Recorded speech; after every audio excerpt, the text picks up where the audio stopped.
Hey, what's up guys? J-Wink is here with another review of DC's Legends of Tomorrow, the season finale of the first season. So yeah, it's been a while. Well, I'm sorry guys that I haven't been putting out videos lately. Like I didn't put any out on Thursday when this episode came out, or this weekend.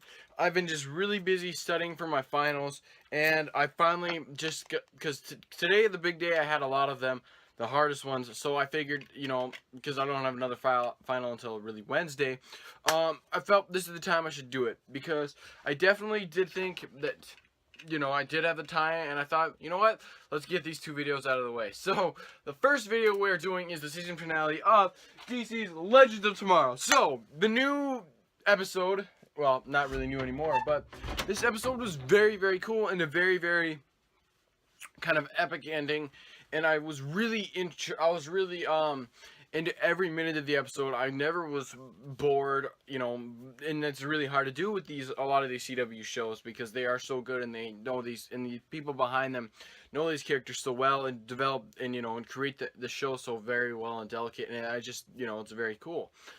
So to talk about what happened in this episode, it started off with them going back to July 2016, and it turns out that Sarah's sister was killed.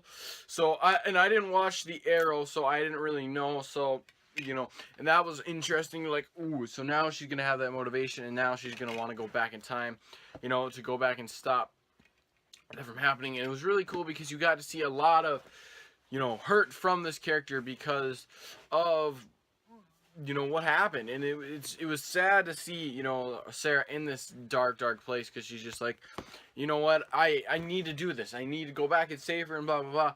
But and so then Rip comes back and saves them. It's just like, okay, you know what, you guys want to finish this mission, fine, but we got to do it now, or it's too late, because he kind of left them there, and he was like, you know what, you're right, I need to do this. We need to do this together so we can, take down, these people. Well, so we can take down Savage and bring him down once and for all. And so, very much loved every minute, and it was very interesting and very cool how the plan was, because I believe Vandal Savage's plan was to, like, completely disrupt the timeline completely, because he was going to have different meteorites in different eras, and they were going to explode, and they were going to they were going to just, like, disintegrate the timeline, I believe.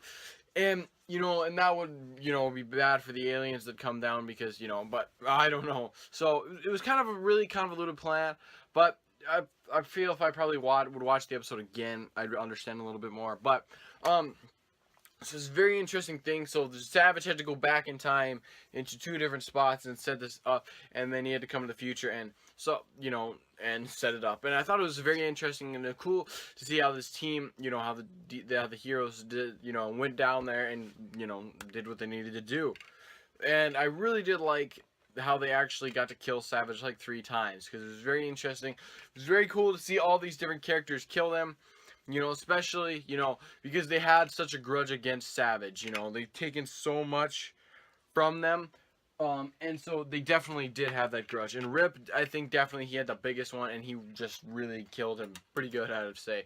And it was also very cool to see at the end when he was willing to give up his life to save, everybody. And, because the last meteorite is not going to work. So, and I kind of figured that was going to happen, because I was like, I wonder, will that thing work? Oh, no, it didn't work. So, something obviously, somebody's going to obviously have to sacrifice themselves. But, Rip is on his way to sacrifice himself, and he gets to the sun, and he sees his wife and his kid.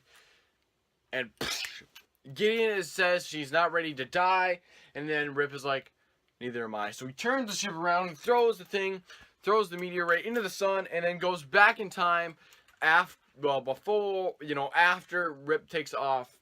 It's kind of confusing. You gotta watch the episode. But it was definitely very cool to see that he was willing to give up his life, but then found that alternative, and, it's just like, you know what? I'm going to live on and proclaim my family's legacy, and that's what that's what he needs to do, is he just needs to remember who they were, not, and, it's very interesting, and it was very cool to see that, because it really shows Rip's character, development as a character, that he's willing to do that, because at the first, he was just like this kind of selfish prick who just wanted his family, but in the end, he kind of like, he is letting go. He's finally accepting, you know what? Obviously, everything happens for a reason. I can't change time. So I, just need to do what I need to do. And, so yeah. But, wouldn't it, like, wouldn't Vandal Savage, since he was killed in these different timelines, wouldn't that affect a lot of what would happen? Since he was killed, like, in the 60s, I believe, well, when he was with, when Jefferson turned into that bat creature, wouldn't that have counteracted and stopped him from, completely doing everything, because then it would be like, oh, problem solved. But I don't know. But definitely, I really did like this series, and I definitely did like the ending when he's like, you know what, I want some of you guys to come back. If you want to, please come. If you don't, you can leave. And the only ones that didn't come back were Hawk Girl and Hawkman. They're the only ones that left the team, and everybody else came back. And then turns out at the end of the episode, dun dun dun, and if they go on this next adventure, they're all going to die, and it's just going to be very interesting to see where they pick up next season and what will their next objective be, really. So, yeah. And that's something that these CW shows do, is they really do leave a good cliffhanger to see what will come for next season. So, definitely, I really did like that, and definitely I really did like the episode. So, I'm definitely going to give this 5 out of 5 winks. So definitely very good episode, very good season finale.